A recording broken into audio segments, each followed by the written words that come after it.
¿Listo?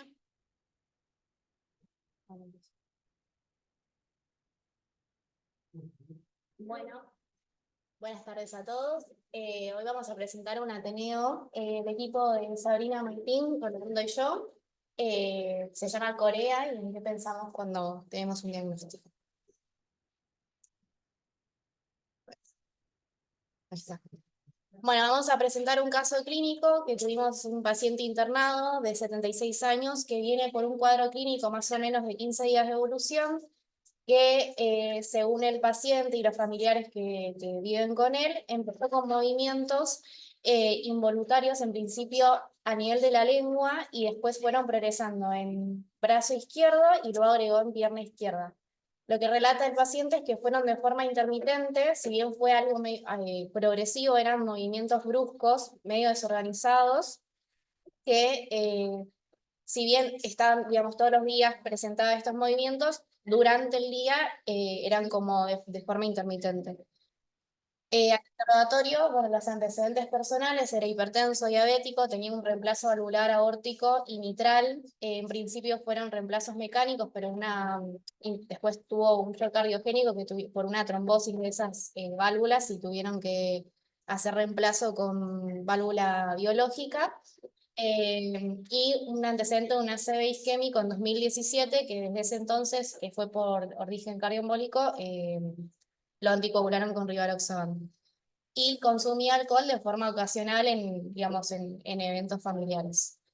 Como medicación habitual, tomaba metformina, Levemir, dapaglifosina, bisoprolol, el rivaroxaban que les nombré anteriormente, pioglitazona, aspirina y alprazolam durante las noches. Cuando llega, digamos, no lo nombré en la diapositiva, pero tenía todos los signos vitales conservados, preguntándole sobre algún otro síntoma asociado. Nunca tuvo fiebre, ni equivalentes, ni náuseas, vómitos, ni síntomas urinarios, ni respiratorios, ni abdominales. Estaba vigil, tenía algo de disartria, pero por estos movimientos, no como digamos, signo objetivo, y estaba orientado. Y tenía estos movimientos a nivel de la lengua. Al momento del examen físico tenía algo de movimientos en el miembro inferior izquierdo y más que nada en el pie izquierdo.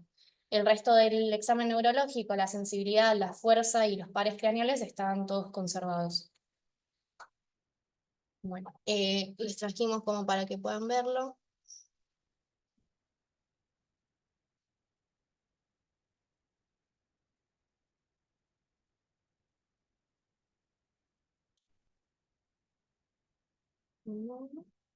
Es.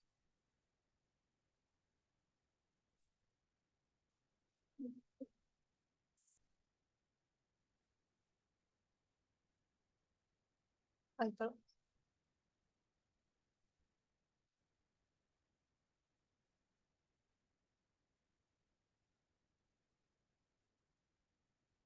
Todo el mismo lado. Todo el mismo lado, sí. Y la boca, que la tenía así, o la apertura era cuando la abrí. Él todo el tiempo tenía sus movimientos, de hecho es lo que le costaba, digamos, poder hablar y comunicarse, por eso estaba como disártrico desde ese sentido. En los dos primeros videos, ya eso es posterior a por lo menos haber recibido 12 horas de tratamiento inicial, que ahorita les Era explicaré. más pronunciado. En el video que se encuentra en la otra esquina, fue al ingreso, que no mostramos la cara, pero para conservar la identidad del paciente. Sin embargo, las fasciculaciones eran muchísimo más notorias. Sí. Y no me quiero adelantar, pero contaron que recibía insulina el paciente. Sí. Sí. Porque lo primero que uno tiene que Una glucometría. Claro, Sí. Sí, se le hizo, Sí. tenía 178 de glicemia. De glucometría. ¿Y hay un relato de parestesias? Fue de forma intermitente. Él, digamos, cuando tratamos de buscar la etiología, algo de parestesias tuvo, también de forma intermitente, no es algo que él destaca, digamos, al interrogatorio, pero durante la internación se lo volvimos a repreguntar por los resultados, ¿no? Pero sí, Fue algo que tuvo, pero no era el signo principal que pudimos constatar. Y no había fiebre, por supuesto. ni No había. eso no era. No. Bueno, y estos... sí. Perdón, cognitivamente, ¿cómo se notó? No, es un paciente completamente funcional, no tiene, o sea, deterioro cognitivo no tiene. De hecho, también es algo que nos planteamos como para ver si tenía que ver con algún tipo de corea, pero no, nada. La funcionalidad es 666 y Sí. la condición de la mujer Estaba También. conservada, hace sí. 68 años. 72. Sí, ¿Qué se dice? el señor, no, él vivía en la casa, no estaba realizando ninguna actividad laboral, pero era completamente funcional, cognitivamente también estaba bastante bien. Sí. Sí, ese relato fue confirmado por los hijos y por la esposa que vivía con él. ¿Cómo va atrás? ¿No? ¿Cuándo qué? No, hasta 15 días antes de la internación, él, sí, Sí. exacto, sí. De hecho, no es claro el relato, pero el hijo nos comentó que él manejó como cierta parte hasta el trayecto de la institución. ¿Cómo hizo? No sabe. Pero, Bueno, y bueno, Sí, a esto veces es vienen manejando. la y- fractura de y puede cabeza. ser una- Bueno, esto se puede en la casa. No, bueno, muy bien, no. Soy una- Bueno, y dentro de los estudios complementarios que se hicieron en el momento en que llegó a la guardia, fue un laboratorio completo, que tenía un hemograma normal, ionograma y función renal normal, calcemia total de 9.5 y un hepatograma normal. Se le hizo un screening de drogas en orina, que le dio positivo solamente para las benzodiazepinas, pero era su medicación habitual. Buscando quizás foco infeccioso, se le hizo después las imágenes, pero se le hizo una orina completa que la verdad no era muy categórica como para pensar en una infección, una PCR de 11 y una eritro de 70. Al principio se le hace una tomografía de encéfalo, que nada, tenía nada, digamos, lesiones isquémicas agudas, no tenía, ni tampoco signos de sangrados. Y, Perdón, sí. esa orina es el mismo orina del laboratorio de sangre. sí, Sí. la microhematuria es más que todo porque durante el sondaje para tomarle la muestra fue un poco traumática, pero no tenía hematuria ni nada de eso. Hay una asociación entre la sangre y la orina que tiene 90 de glucemia y tiene glucosuria de 10 gramos litro. Sí. Habitualmente el TM, que es el umbral renal de la reabsorción de glucosa, es de 180. O sea, uno empieza a tener glucosuria a partir de los 180 o más de glucemia. Con 90 de glucemia es raro que tenga 10 gramos litro de glucosa. O son de distintos días o alguno de los dos es erróneo. Porque llama. ¿No era la paglifosina? Tiene la paglifosina. Ah, como Sí. excelente. Ahí creo que fue la buena. Excelente, excelente. Es un nuevo fenómeno. Muy bueno, muy bueno. Es una de las causas que puede crear esa disociación. Hola. Es precisamente un inhibidor. Una de las causas que pueda generar esa disociación es que es un inhibidor de la reabsorción renal de la glucosa. Si no, es imposible que tenga 10 gramos de glucosa. Es un diabético descompensado con 500, 600 de glucosa, 300 por lo menos, no sé si 90 de glucemia. Pero bueno, la paglifosina lo explicaría todo. Así que retiro el comentario. Es una cosa nueva. Bueno, y después se le hace una resonancia de cerebro con protocolo de stroke corto, que se le ve una lesión isquémica nueva del lado izquierdo. Que ahí es cuando se consulta con neurología porque el foco de él era todo izquierdo y la lesión esta también es izquierda, que no tenía, digamos, correlación. Esta es la imagen, se ve en la DIFU, y acá restringen en la ABC. Bueno, ahí en ese momento se habla con neurología, también le hacen el examen físico completo y se interpreta como una hemicorea en estudio de inicio agudo, que bueno, no nos queda bien en clara la causa y esta imagen en la resonancia no tenía correlación clínica con por la cual vino el paciente.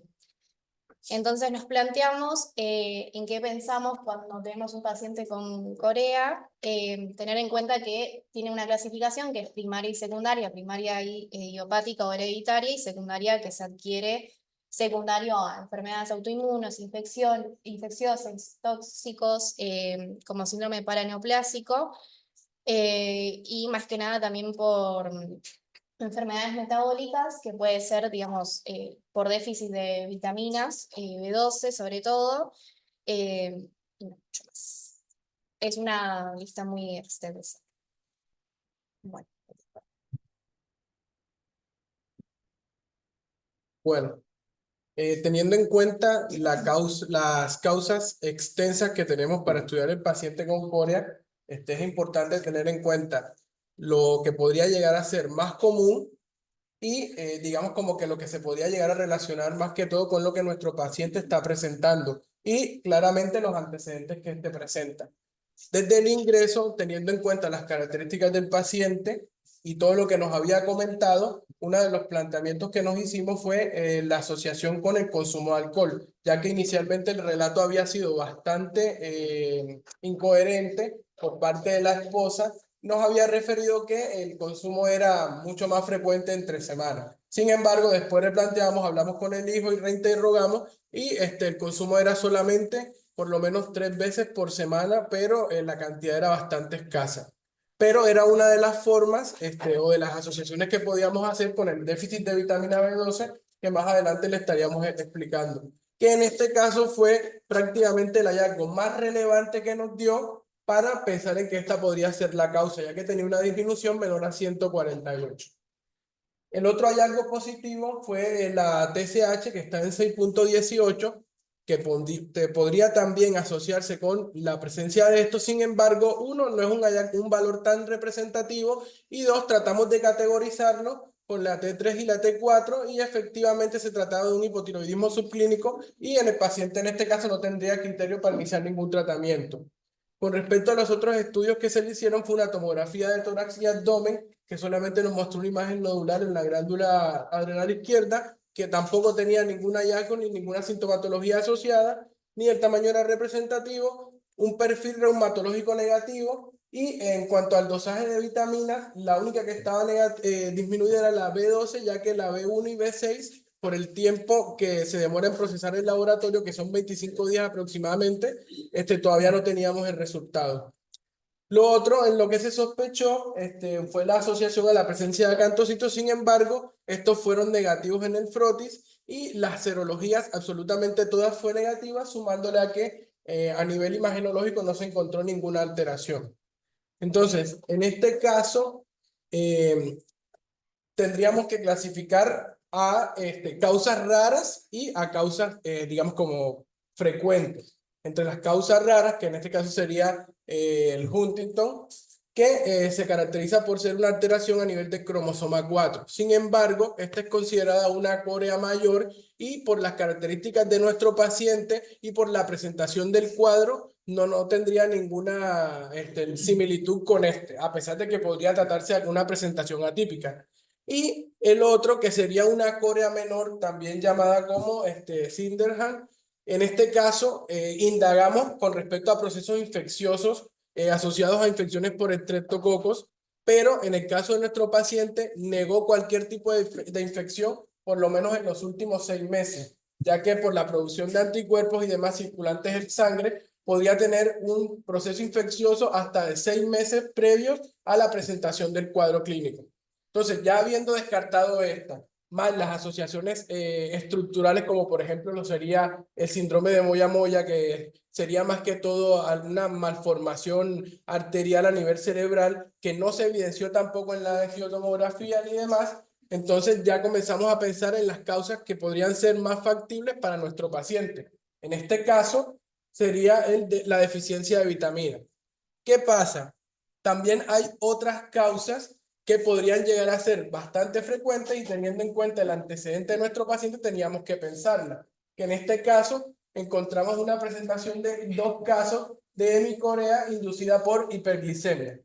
Para existen una serie de criterios, que son específicamente 3, entre los cuales tiene que el paciente tener una glicemia mayor a 300, tendría que tener o no cambios a nivel estructural, específicamente a nivel del putamen, donde se vería una hipercaptación o una hiperintensidad.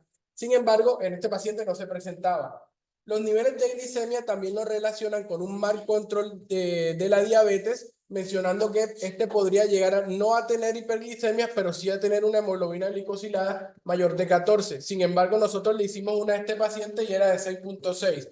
Entonces, ya con esos dos criterios descartados, podríamos pensar en que no se trataba de este cuadro clínico. Sin embargo, es importante tenerlo en cuenta porque es algo que es poco frecuente, a diferencia del aumento de la glicemia, que es algo bastante común y que lo vemos en muchos de nuestros pacientes y en cualquier momento se podría presentar, entonces estaría bueno que por lo menos lo pensáramos.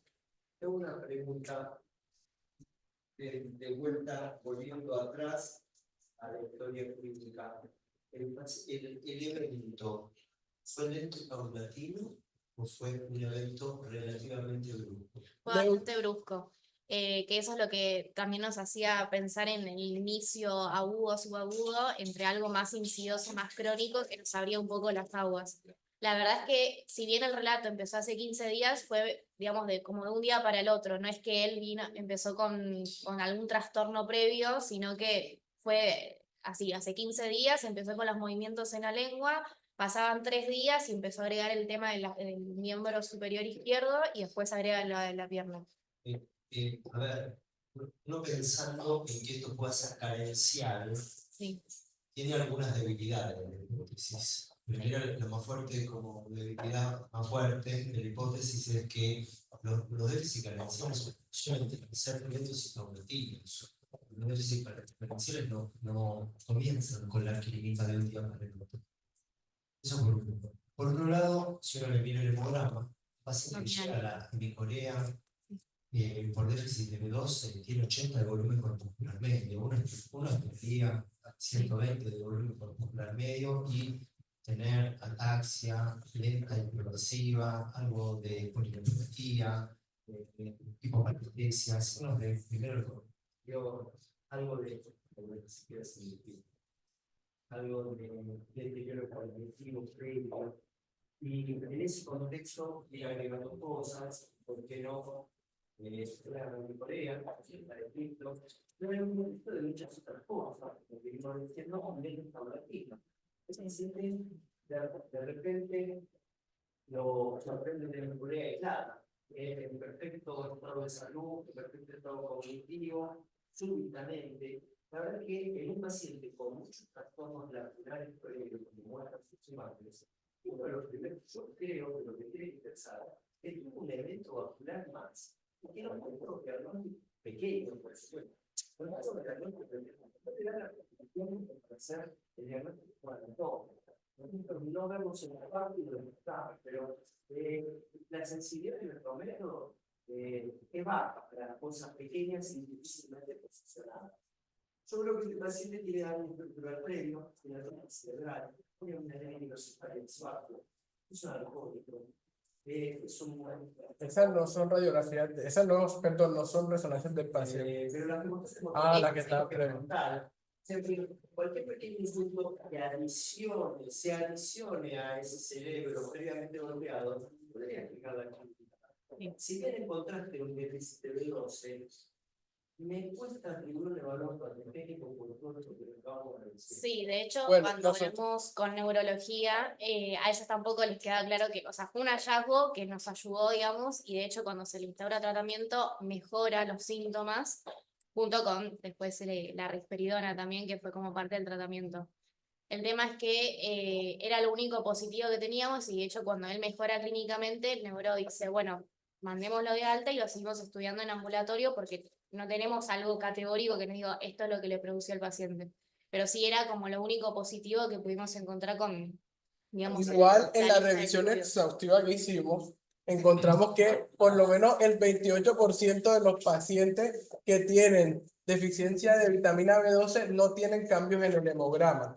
Entonces fue alguna asociación bastante fuerte que tuvimos con... Perdón, el 30% de los que tienen déficit de B12 no se llega a impactar en el hemograma. pero esos pacientes, ¿cuánto tienen colega?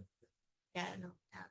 Bueno, no, es tanto, sí. Son hallazgos de laboratorio, sí, lógicamente, sobre un carrón y a los hemogramas de la gente que viene a buscar, va a encontrar eventos subclínicos, déficit vitamínicos subclínicos. El tema es que lo haya llegado a tener un evento neurológico y que sea, por otro lado, tan por otro lado, ni anemia, ni hipopalestesia, ni ataxia, que es lo primero, lo más frecuentemente descrito. Siempre, obviamente, está al igual para un caso de presentación muy atípica. Creo que no, de ninguna manera habría que tomarlo como concluyente el hallazgo, sino como una hipótesis más dentro del workup diagnóstico de este paciente que no está cerrado, o al menos, no sé si al final No, habrá no está cerrado. No, más.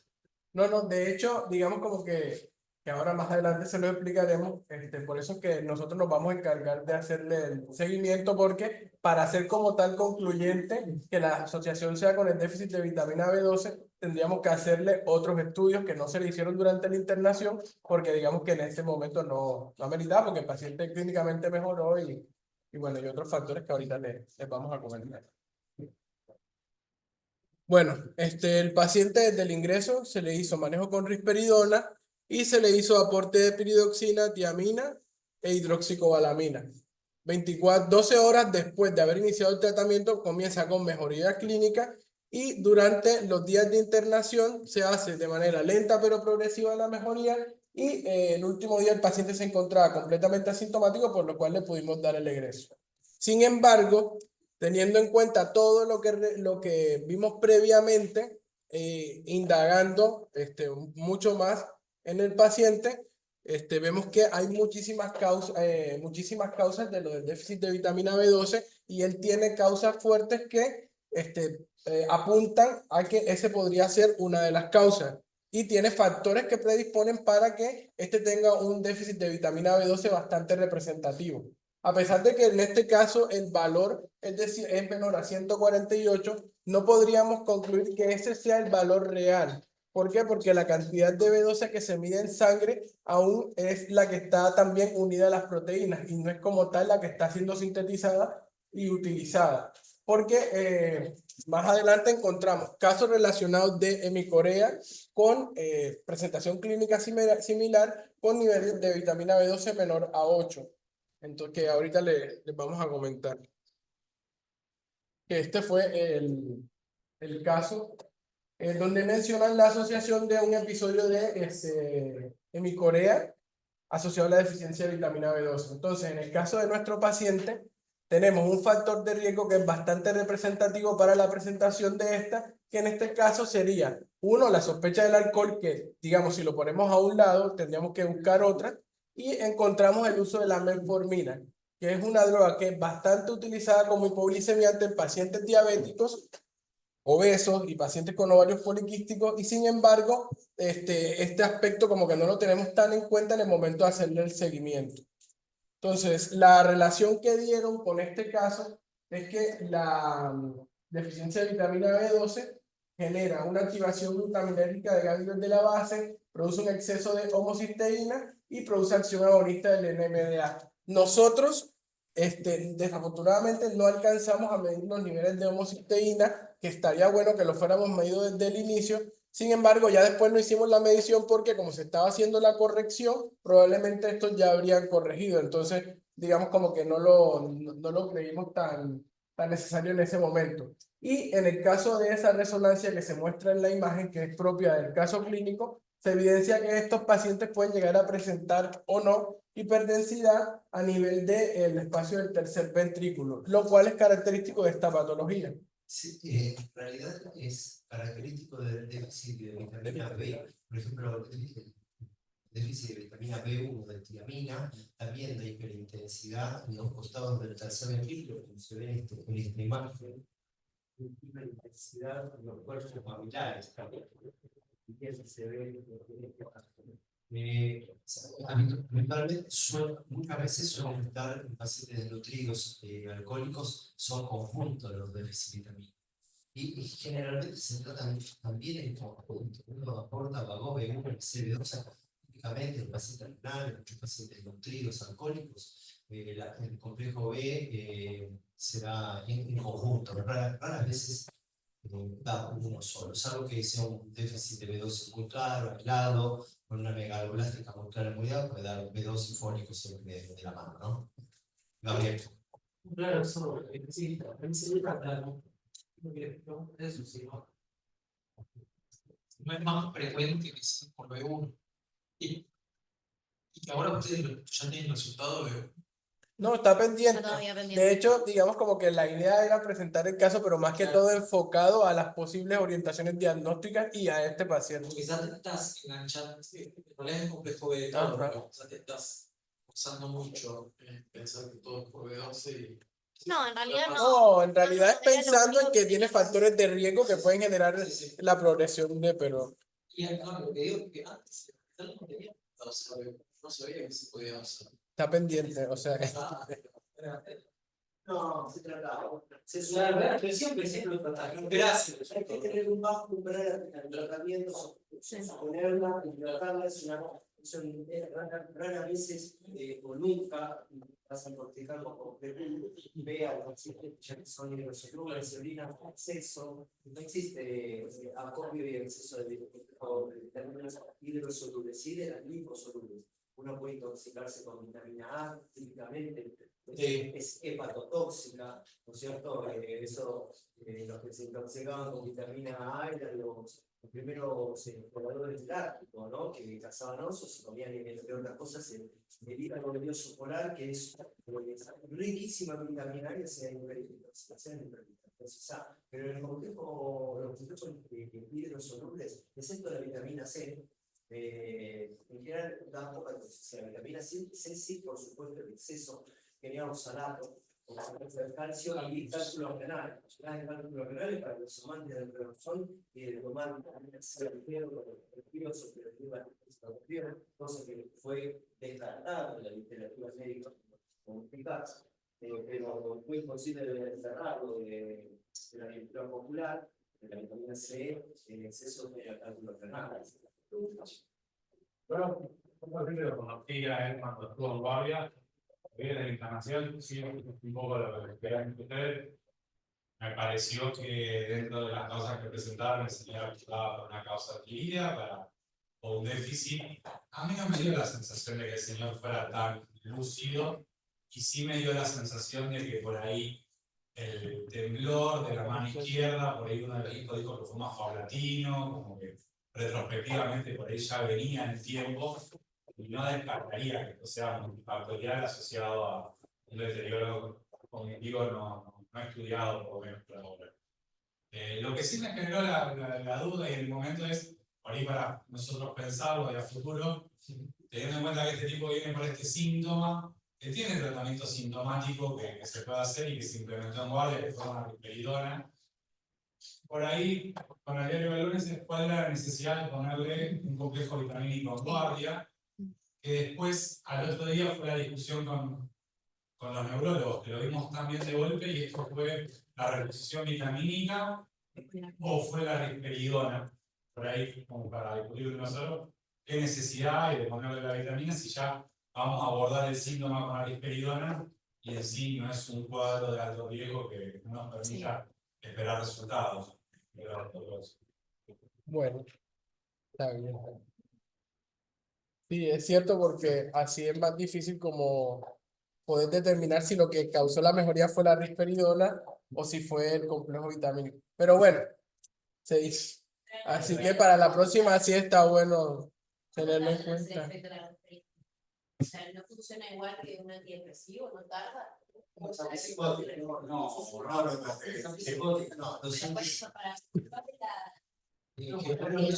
los psicóticos como el alopidol tienen efecto dentro del día. Los que tienen latencia de acción y latencia de terminación de su acción son los CIRS. Yo no tiene que esperar 20 días, tanto para que tenga la persona antidepresiva como para que tenga los neurolépticos convencionales y los atípicos, actúan directamente en el. De hecho, ustedes fíjense que es una medicación que cambiamos todos los días le subimos la quetiapina a la noche, le bajamos la olanzapina y esperamos de ella que esa noche haya tenido algún efecto y nos lo preguntamos al otro día.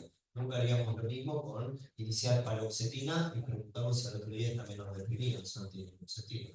Esto es algo, te digo. Bueno, entonces, después de esto, dijimos, ya que hablamos de la vitamina B12, entonces ahora busquemos cuáles son las posibles causas de nuestro paciente. Entonces, la parte de alimentación, la descartamos porque el paciente y los familiares referían que se alimenta de manera correcta, pero él venía utilizando, esta es la imagen de él, sí. Aquí tratamos de buscar la asociación de los cambios que se podrían observar, que en este caso sería una hiperdensidad a nivel de la región del putamen o una dilatación a nivel de las partes de los ventrículos laterales o incluso una dilatación del tercer ventrículo. Pero en el caso de nuestro paciente no digamos como que era tan representativa la dilatación, a pesar de que sí se presentaba. Es una imagen con muchísima atrofia cerebral, Sí. frontal, pero en todos los lóbulos, porque a veces hay mucha atrofia frontal sin parietal, tiene de las dos, tiene parietal, tiene frontal, tiene atrofia insular. Si bien formalmente no tiene una ventrículomegalia, tiene leve atrofia ex vacuo, se llama cuando hay pérdida de axones y neuronas del centro oval y la corona radiata. Los ventrículos son generosos. Si bien no está ventrículo megálico, son generosos. De hecho, fíjate la distancia que hay entre el fin de la prolongación occipital del ventrículo occipital y la corteza. Muy poco espacio. El cerebro está muy atrófico y yo creo que hay que ver si este paciente, haciéndole test neurocognitivos formales, si no tiene una demencia no diagnosticada, primera cosa que me pregunto. Y segundo, con semejante, digamos, primer golpe, primer hit, que es esa atrofia, cualquier otra cosa que hubiese agregado, un déficit vitamínico, un pequeño stroke, una hiperglucemia, iba a dar clínica en cualquier territorio.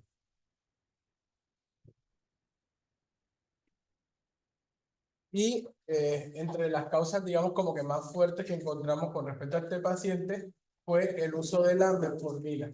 En este caso, tomamos como referencia dos documentos donde habla de la asociación del uso prolongado de la metformina con la deficiencia de vitamina B12 y encontramos que hay múltiples mecanismos por los cuales se puede producir la disminución de esto. Que en este caso, vamos a encontrar que uno se da porque la metformina genera alteración a nivel de los iones calcio que permiten, que impiden como tal la unión de la cobalamina con el factor intrínseco. Ese es uno. El otro es que la metformina también puede disminuir la motilidad intestinal, lo cual predispone para el aumento de la formación de colonias bacterianas, lo cual también aumenta el consumo de la vitamina B12 y disminuye su absorción. Y lo otro que es también alteraciones a nivel del pH gástrico, que también ese mecanismo lo utilizan los inhibidores de la bomba de protones, que limitan también la unión a nivel del factor intrínseco. Entonces, para esto, en los estudios que se le realizaron, hay una medición como tal que realizan teniendo en cuenta, uno, la dosis de metformina que nuestro paciente está utilizando, dos, el tiempo por el cual lo viene utilizando, y esto, que es una multiplicación, lo van a dividir entre 1000, y el resultado es el que van a tomar o que han tomado como referencia en los estudios que han realizado, y permiten identificar primero el riesgo que tiene el paciente de hacer déficit de vitamina B12, que entre mayor es, digamos, como que proporcional. Entonces mencionan que si se llama MUI, si es entre 5 y 10, se considera riesgo leve. Si es de 10 de 10 a 15 es riesgo moderado, y si es mayor a 15 es riesgo severo. En el caso de nuestro paciente, nosotros nos tomamos el trabajo de sacar el cálculo y daba 14, lo cual le da para riesgo moderado, ya que venía consumiendo 2 gramos de metformina por lo menos durante 7 años. Entonces fue algo que nos permitió inferir que puede tener asociación con esto.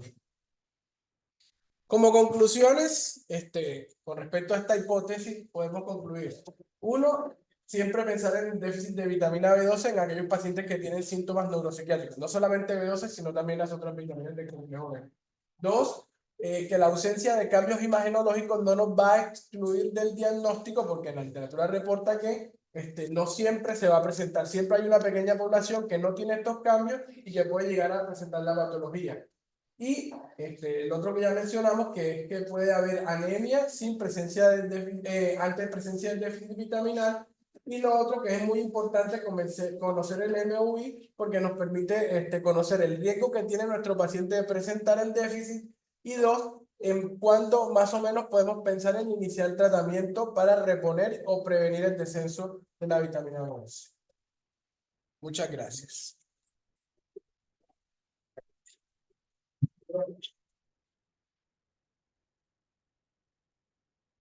Listo.